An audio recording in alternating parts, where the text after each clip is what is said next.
নমস্কার। আজকের আবারও সুজাতা রান্নাঘরে দারুণ একটা রেসিপি নিয়ে আপনাদের সামনে এসেছি। আজকের আমি বানাবো দুধেশ্বর চালের দিয়ে এই গুড় পিঠা বানাবো। আপনারা যে কোনো চাল দিয়েও বানাতে পারেন। তো গুড় পিঠা বানাতে হলে প্রথমে চালটা শিলনোড়াতে বেটে নেব।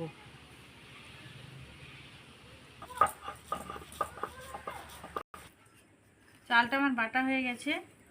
এবার আমি কলা দেব, পাকা কলা। তো পাকা কলা দেওয়ার জন্য গাছের ধারে আমি যাব কলা আনতে, পাকা কলা। এই যে কলা কাঁদিটা ছোট, কিন্তু গাছে কত সুন্দর পেকে গেছে। এই যে এখান থেকে আমি 3টে কলা নিচ্ছি। আমি 3টে কলা নিয়েছি, বাতাসা নিয়েছি। এই বাতাসাটা মিক্সিং জারে গুঁড়ো করে নেব। এই 3টে পাকা কলা এখানে, আর এখানে নিয়েছি 200 গ্রাম গুড়ের বাতাসা। অল্প পেস্ট হয়নি, পেস্টে কিন্তু আধো আধো আছে, জল দিলে গুলে যাবে এই বাতাসাগুলো। আর এখানে নিয়েছি 200 গ্রাম ময়দা, আর এখানে নিয়েছি 500 গ্রাম চাল। এখন সব কটাকে মিশিয়ে কিছু সময় আমি ঢাকনা দিয়ে রেখে দেবো।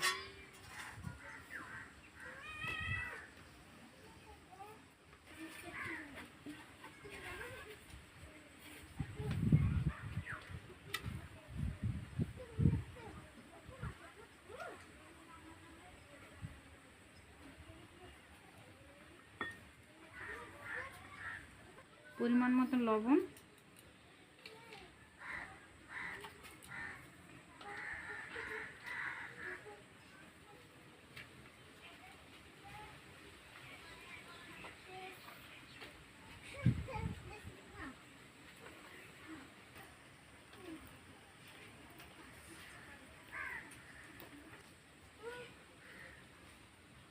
স্বাদটাই আলাদা হয়।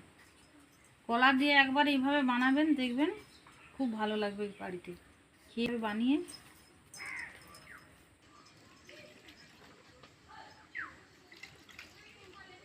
মাখানো হয়ে গেছে। এবার কিছু 5 মিনিট মতন চাপা দিয়ে রাখবো। আমি বসিয়ে দিয়েছি। এবার কিছুটা তেল দিয়ে দিচ্ছি গরম হওয়ার জন্য। তেলটা গরম হয়ে গেছে, এবার আমি দিয়ে দিচ্ছি।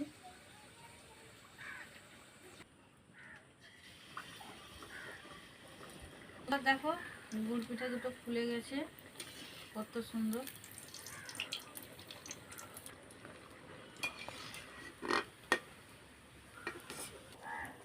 এই যে দেখুন, এক সাইডে কি সুন্দর ফুটো মতন হয়ে গেছে গুড় পিঠা।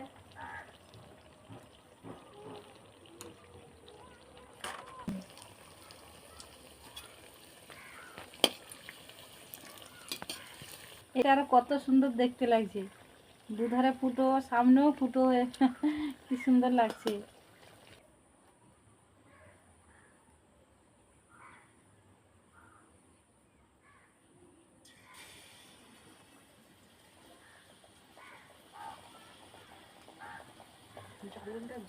ফুটো আবার মুড়ির মতন হয়ে গেছে, পুরো মুড়ি। এইভাবে আমি গুড় পিঠা বানালাম আপনাদের সামনে। আপনারা এইভাবে বাড়িতে বানিয়ে খাবেন। যদি ভালো লাগে লাইক কমেন্ট শেয়ার করবেন। দেখা হচ্ছে পরে ভিডিওতে। সবাই ভালো থাকুন, সুস্থ থাকুন। নমস্কার।